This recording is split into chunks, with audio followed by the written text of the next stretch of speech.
Imagine you just got a raise, a real one, not a 2% cost of living bump, an actual meaningful raise. Maybe you went from $60,000 a year to $80,000. Maybe you finally landed that promotion you've been grinding for over the past 2 years. You do the math on the drive home. Your palms are sweating, and you think, okay, this is it. This is when things finally change. And for the first few weeks, you feel it. You feel different. You eat out a little more. You upgrade your apartment. You stop worrying so much about checking your bank balance before you buy something. It feels like freedom. But then, 6 months later, you check your savings account, and there's almost nothing in it. More than it used to be?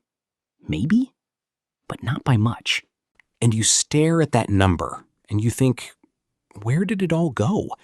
I'm making more money than I ever have. I should be building wealth by now. Why does it still feel like I'm running in place? Here's the thing. This isn't just your story. This happens to most people. Doctors, engineers, people making $200,000 a year who somehow still feel broke. And understanding why this happens might be the most important financial lesson you ever learn, because it has almost nothing to do with how much money you make. We've all been sold the same idea about money. Work hard, get a better job, make more money, save what's left over, build wealth. It sounds logical. It sounds fair. And for most of us, it's the only financial education we ever got. So we believe that the problem is always the income. If we just made a little more, everything would click into place. The debt would get paid down, the savings would start stacking up, the stress would go away. So we chase the raise. We take on extra projects, pursue the promotion, maybe even switch jobs for a higher salary. And when it finally happens, when we actually get the bigger paycheck, we fully expect our financial situation to improve. But for most people, it doesn't. Not meaningfully. Not in the way they imagined. And the reason has a name. Economists call it lifestyle inflation. Psychologists call it the hedonic treadmill. But for the purposes of this video, we're just going to call it what it really is. The money trap that nobody warns you about before you walk right into it. Here's how it works. When your income goes up, your brain doesn't file it under savings opportunity. It files it under, I can finally afford the things I've been wanting. And almost immediately, without even making a conscious decision, your spending rises to meet your new income. Let's walk through a real example. Meet Marcus. Marcus is 29, living in a mid-sized American city, making $62,000 a year. He has a decent apartment, drives a used car, cooks most of his meals at home. He's not unhappy, but he tells himself that once he gets that raise, he'll finally start getting serious about money. Then it happens. Marcus gets promoted. His salary jumps to $85,000. After taxes, that's roughly an extra $1,500 a month in his pocket. So what does Marcus do? Well, first, he decides he deserves a nicer apartment. His old place was fine, but he's making more now. So he moves somewhere with a gym, a rooftop, and an extra bedroom for a home office. That's an extra $700 a month in rent. Then the commute to the new job is longer, so he decides it finally makes sense to get a newer car. He finances something reliable with a $400 monthly payment. His new coworkers go out for lunch most days, and Marcus doesn't want to be the guy who always packs leftovers. So he starts joining them. That's another $250 a month easy. He downloads a couple of streaming services he's been holding off on. He starts buying better clothes because the new role is more client-facing. He books a real vacation for the first time in years because, hey, he can finally afford to. Add it up. That extra $1,500 a month, it's gone. Every dollar of it absorbed by a slightly upgraded version of Marcus's life. And Marcus isn't being reckless. He's not blowing money at the casino. Each individual decision felt completely reasonable, justified even. He worked hard for this. But here's the trap. His wealth didn't grow. His lifestyle grew. And those are two completely different things. Now here's where it gets psychological. Because Marcus didn't just spend more money. His brain recalibrated what felt normal. This is the hedonic treadmill in action. As humans, we have this deeply built-in tendency to return to a baseline level of satisfaction, no matter what happens to us, good or bad. Lottery winners, within a year or two, report roughly the same happiness levels as before they won. People who experience serious injuries often return to their previous happiness baseline faster than you'd think. The same thing happens with money. When Marcus was making $62,000, a home-cooked meal felt perfectly fine. After 6 months at $85,000, it starts to feel like deprivation. The nicer apartment stopped feeling like a luxury and started feeling like the minimum standard. The new car stopped feeling special and just became his car.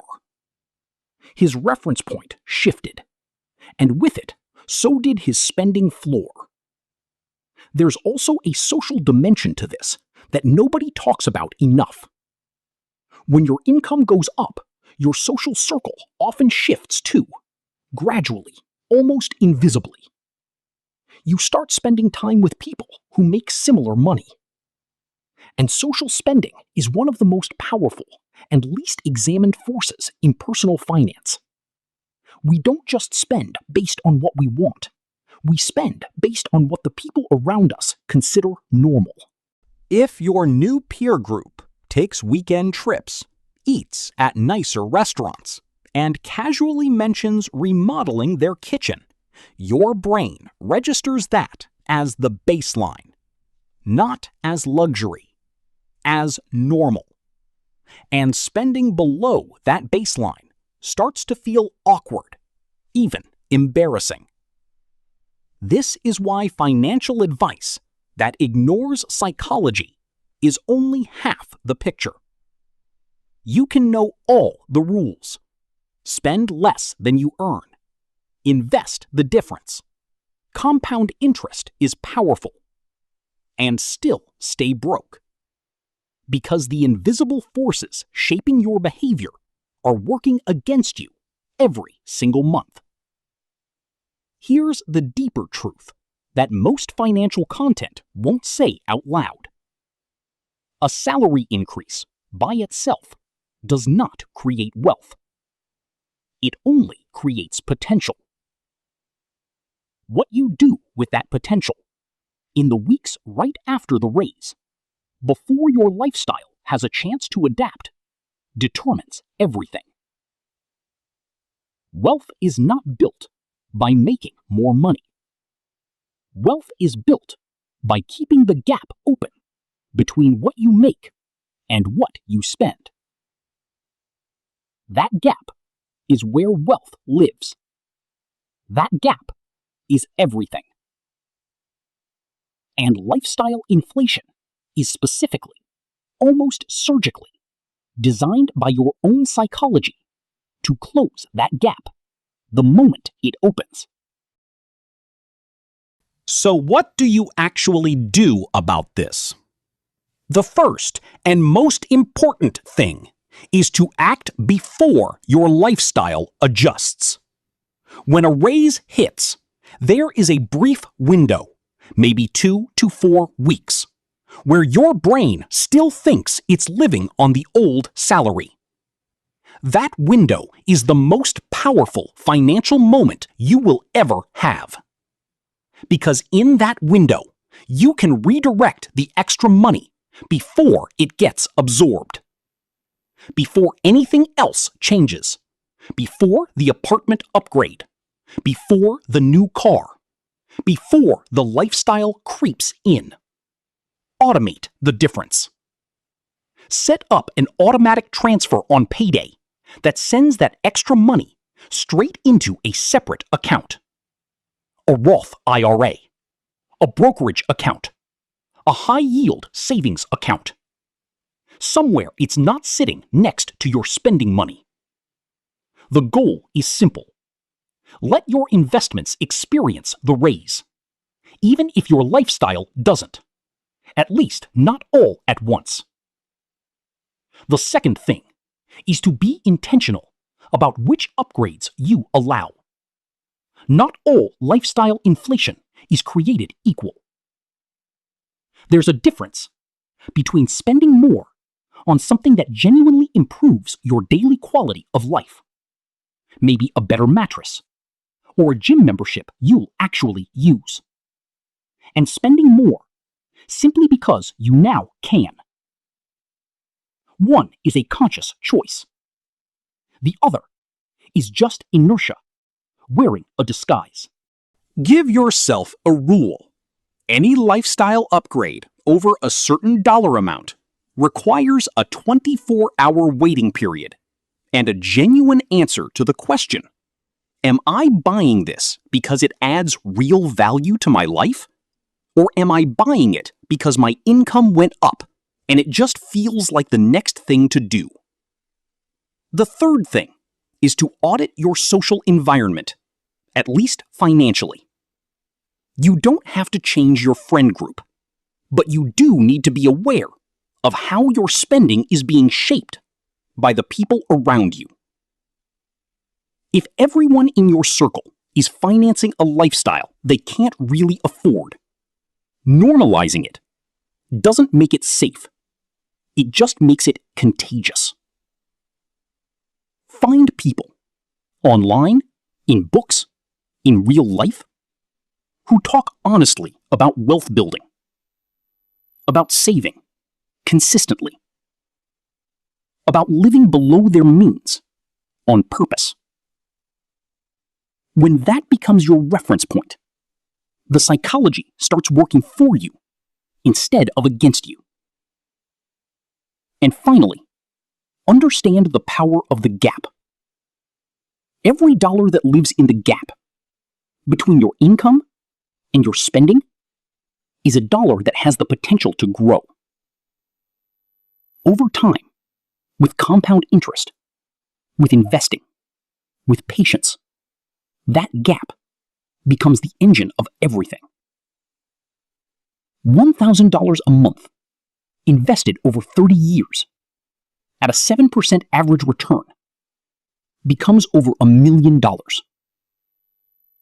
Not because of a windfall, not because of luck, but because the gap was protected. Here's the thought I want to leave you with. Most people spend their entire working lives trying to solve a money problem with more money. They tell themselves, next raise, that's when I'll start. Next promotion, that's when it gets serious. And the raises come, and the promotions come, and the lifestyle grows to consume all of it. And the gap never opens. The people who actually build wealth, not because they inherited it, not because they won something, but because they built it from the ground up. They figured out one thing early. The raise is not the solution. The behavior is the solution. How you respond to a raise matters more than the raise itself. Your future financial situation is not being written by your income. It's being written by the gap.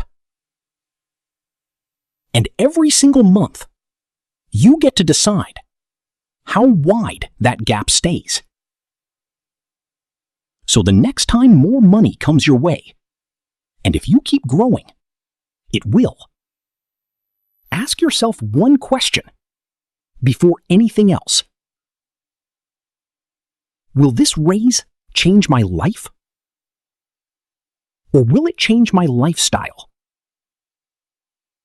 Because those two things are not the same. And the difference between them is the difference between feeling broke forever and actually building something that lasts. If you want more ideas like this, simple, practical ways to build real wealth, consider subscribing